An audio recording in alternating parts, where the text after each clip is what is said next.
By the end of this video, you'll know exactly what to reply when people ask you why are self-managed teams better.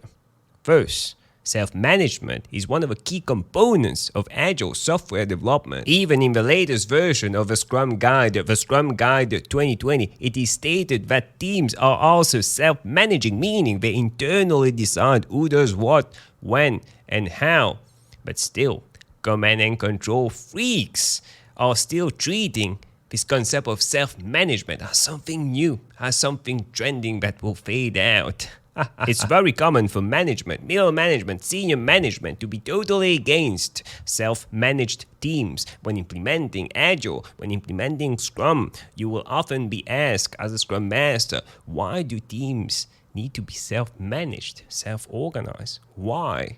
Here's why. A self-managed team is a group of people that operates partially or fully on their own without direct supervision. This differs a lot from the traditional model that we know too well, the command and control approach, where a manager delegates tasks to team members, to people in the team, and ultimately, the manager is also responsible for the final product. A self-managed team decides what to build, how to build it, by when to build it, and who builds it, without any direct supervision by a manager or anyone else outside the team. Self-managed teams is one of the core principles of Agile, the core of Agile. But why? Why are self-managed teams even used? Why are they better than the traditional approach? Won't people be lazy if they are not managed, if they are not supervised? Won't they not do nothing if someone is not constantly micromanaging them? Well, no. This statement is simply false. There's so many reasons why your teams need to be self-managed.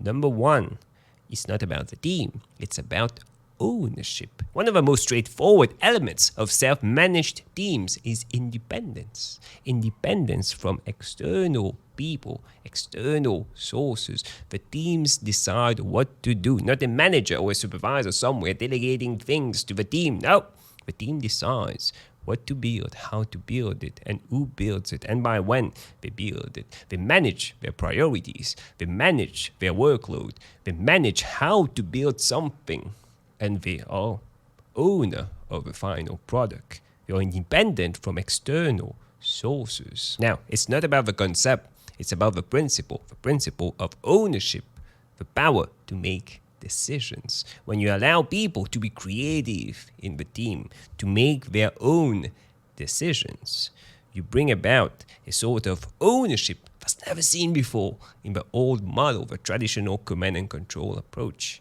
This ownership, that's the holy grail of a business. When people feel responsible, they feel that they have decision-making power, that they can be creative, they are more motivated to work, they are more engaged in their day-to-day activities, and they build, as a result, a better product, better quality product for their customers. That's the holy grail of businesses. That's what every business should be striving for, making people engaged, motivated, and own the product. A few years ago, I was not able to scale my business. Too many things to do during the day.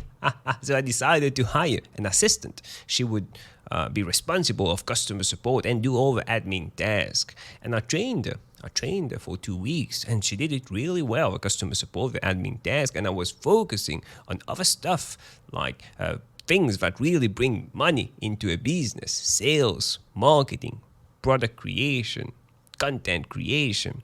But 1 month later, even though I had hired an assistant, I was still working 14-hour days. Nothing changed. I was working even more. This is something that business owners know too well. The first mistake, I wasn't delegating enough. I wasn't delegating correctly to my assistant. I was micromanaging her.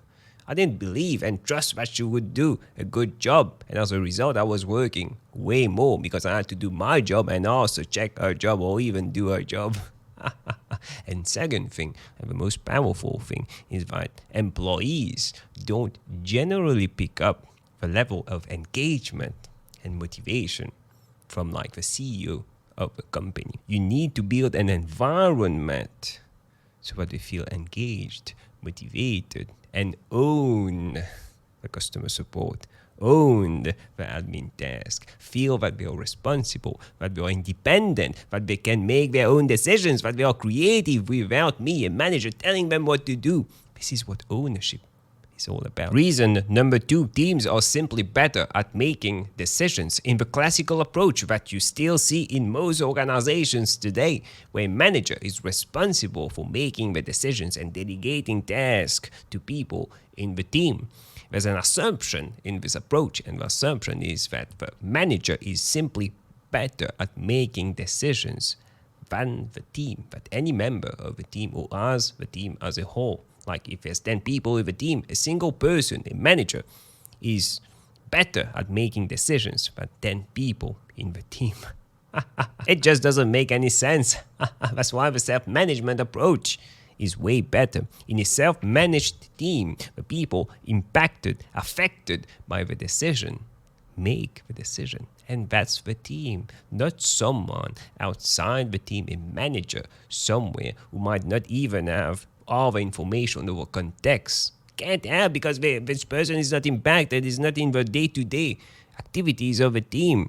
This person can't make decisions and shouldn't be making decisions. It's the team. They are affected by the decisions, and they should be making these decisions. And when you let the team make these decisions, when you agree that 10 people in the team make better decisions than a single manager somewhere who has no idea what we are trying to build, obviously the team will feel more invested. They will feel that they own the decision-making power and they own the product, which is exactly where it should be going, because it increases engagement, motivation, creativity. You can start seeing talents of the people shining in the team. That's what self-management is all about. Reason number 3, it's simply more efficient in the typical classic organizational structures.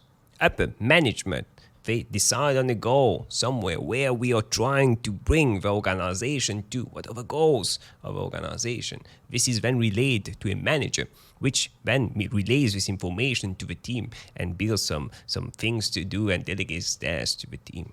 Now, the problem with that is that this information might not be relayed correctly. There might be missing information, and it's often the case. The team has no idea what's the purpose, what we are trying to achieve for this financial year, what are the goals of a product or the organization. And when you don't understand the why, you don't feel motivated, you don't feel engaged. Why would you even be creative building a product that you don't know why you're building?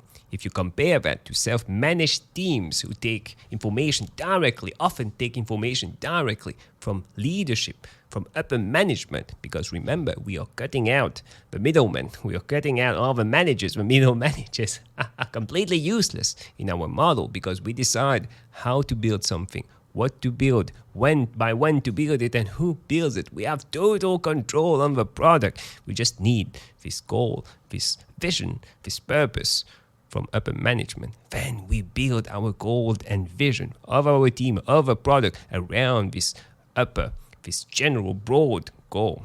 And obviously it will be more efficient. Why do we need people and middlemen in the equation? Reason number 4, employees will develop new skills. Working in self-managed teams allows employees to work on undeveloped skills, often undeveloped skills. In self-managed teams, you are the owner of a complete process. You are the owner of a product from start to end. And often you'll need to do presentations, you'll need organizational skills, communication skills, problem-solving skills. All these skills, especially soft skills, and so much more. Some employees don't have that. They wouldn't have that if there was some tons of middle managers telling them what to do, middle management doing the presentation, problem solving for them. People in self-managed teams can really flex about their leadership skills because they do things that other members, other teams in the classical model wouldn't be able to do. especially if you're using Scrum. If you're using Scrum, there's the development team. There's no job titles like Java developer or senior developer or quality assurance specialist or anything like that. There's the development team. And in the development team, everyone is on an equal playing field. Everyone will have an opportunity to communicate with leadership, do presentation, make critical decisions, and this really helps employees grow way faster than in the traditional command and control approach. And in the development team, if you're using Scrum, single playing field, everyone is helping each other, so everyone should have a basic knowledge of how to do multiple things. The developers need to do testing, the testers need to do developers, because there's no such roles. Everyone is part of a development team helping each other, which brings me to my next point. If you want more tips, insights on Agile Scrum personal growth, click on the video that stands out the most on the screen right now, and I'll see you in a few seconds.